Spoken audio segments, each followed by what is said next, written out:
Mas pinahaba, mas pinasarap. Hello! Another day, another vlog. Kumusta po kayo? At eto, nagbabalik ang inyong Miss Wengay. Eto nga po, ayan, may maliit po akong pinagkakakitaan, maliit na negosyo. Bilang isang nanay, talagang kailangan mo talagang magsipag dahil para rin sa pamilya mo. Eto nga, solo lang po talaga ako na naghahanap buhay dito sa tindahan ko. Ayan nga po yung anak ko, si Jayla po, grade 5 po yan. Dito nga po ako malapit sa eskwelahan po dito sa amin, kaya talagang nagkaroon ako ng pagkakataon na magkaroon ng negosyo. At sobra talagang nagpapasalamat ako kay Lord dahil hindi ko naman hiningi pero sobra po ang ibinigay niya. Ito nga po yung ginagawa ko habang nagbabasta ako ng pancake. Ayan, gumagawa ng cheesecake yan dahil sobrang mabili po talaga yan. At yun nga pala, yung wala talaga akong kasama dito kasi nga yun, mahirap magtiwala ngayon dahil last na nagkaroon ako ng tendera is malikot po yung kamay. Tapos yung pinakalas naman din is nabuntis po, at kaya ngayon mag-isa lang ako dito sa tindahan ko. Kung pwede ko nga lang gawing lastic man talaga yung katawan ko, nag-ninja moves na talaga ako dyan. Babasta ako ng pancake, babasta ng kikiam, magluluto doon, magluluto dito, ayan, salang dito, salang doon. Ganun ang ginagawa ko sa buhay.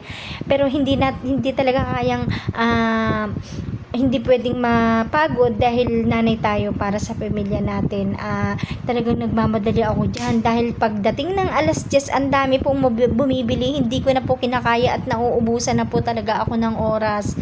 At kahit papano naman, sobrang worth it naman yung pagod ko sa maghapon dahil ganyan nga po yung negosyo ko. Hindi lang po yan, meron akong palamig.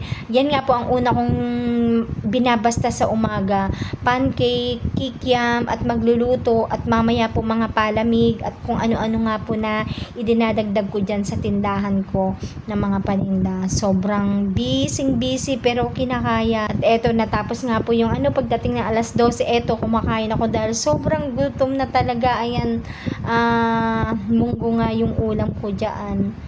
And ayan, gabi na. Eto na, pahinga time.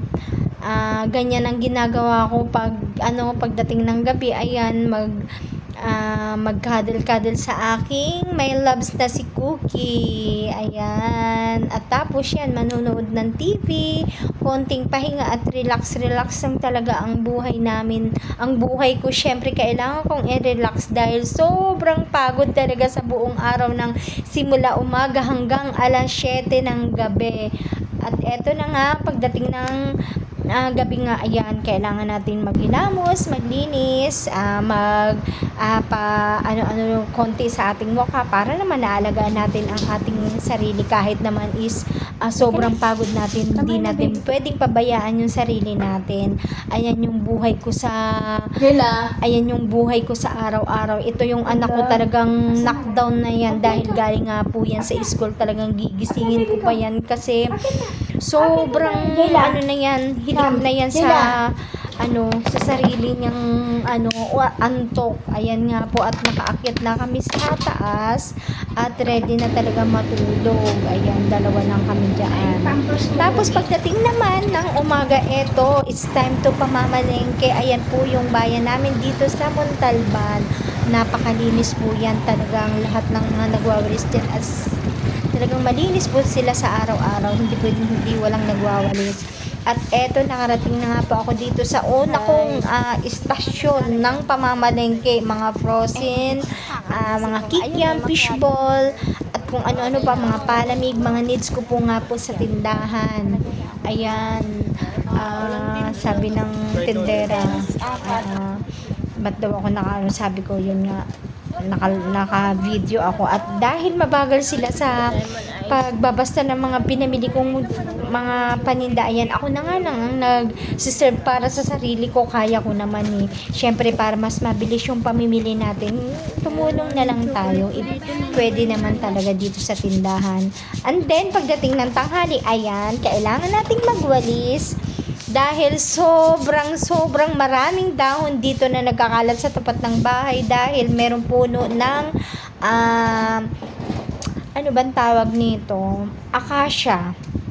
dito sa harap ng bahay namin, and then nagpapalit po siya. At dito na nga, nakuha ko pang magtanim kahit sobrang pagod, dahil may dumaan nga kanina nagtitinda ng lupa. Ayun, bumili po ako ng halagang 200 para magtanim po ako dito sa aking mini garden.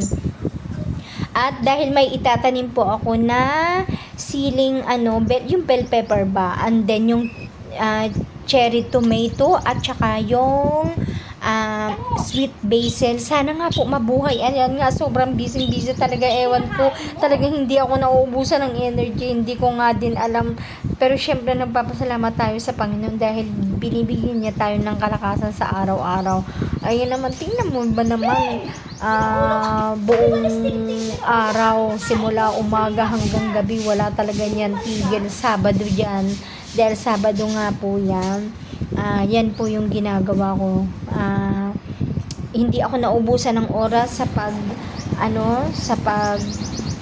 tatrabaho dito sa bahay, pagtrabaho dun sa tindahan ko. Ayoko yung nababakante ng oras ko, kaya ayun, sobra talaga, ang dami kong gustong gawin. Ewan ko nga ba, pero by the way, papasalamat na rin ako dahil yung nakakita ako ng lupa naman pagtataniman, at kailangan ko talagang magtanim, lalo na yan, marami na po akong gulay ng alugbati. Dati isang puno lang yan, ayun, nagawa ko na pong 6 na balde na yan ng halaman ng alugbati, dahil sobrang paborito ko talaga yan, lalo na nga sa munggo. Gustong gusto ko yan. At eto na nga, yung anak kong babae tumulong naman din sa akin dahil nakita niya akong nagtatanim nga ng gulay. Gustong gusto niya rin yan. Ayan po yung sili, nilipat ko nga po dun sa lupang binili ko para mas maganda yung tubo niya, at diligan ko nga dahil para hindi yung dry yung lupa. Masaya naman yung buhay namin. Ayan, kahit dalawa lang kami sa bahay, is masaya naman ako, at talagang feel grateful and happy naman ako sa aking buhay, kahit na mahirap at pagod ka, ganun na lang talaga. At ayan na nga, merienda time, coffee time na tayo. Salamat sa panonood.